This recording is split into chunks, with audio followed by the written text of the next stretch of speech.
kalibutan. Now, ask the Lord. Lord, kanya mong pagpangit na gusto ko mapalitan niya. Ask the Lord. Is this glorifying the Lord?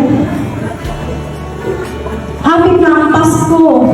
Mabuhang na sa shopping. Atong 13th month, imbis makakag nag-tithing sa Ginoo, atong ipaliban. Na ipaliban ninyo kautan ng Ginoo. Is this glorifying the Lord?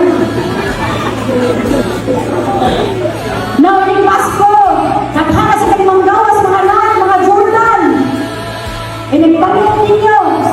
At kung sa mall, isapaghan ako sa pato sa inyong balay. Pangutan ang Ginoo.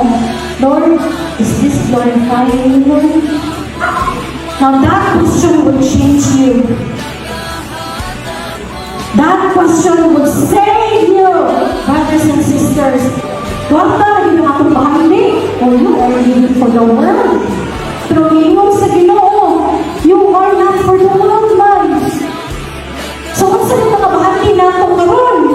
Ang mga bahali nato, ang mga pulong sa Ginoo, ang mga pulong sa Ginoo, dili madugta kung dili ato sa kinabuhi, walay katapusan.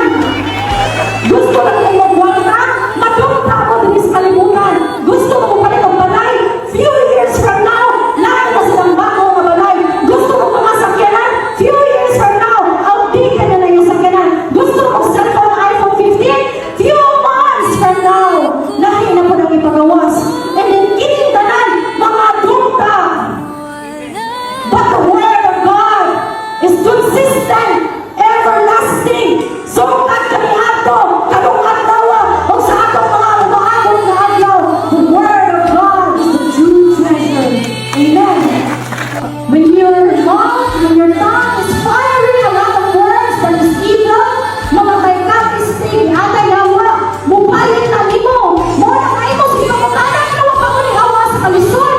Muna kayo mo, sige pagkakanan, na ng karoon. Ang anak natin yung sitwasyon, na puno sa problema, kaya hindi mo panindig, balik mo. We have to be watchful of our mouths because our mouth is supposedly intended to spread the gospel of the Lord, to spread the good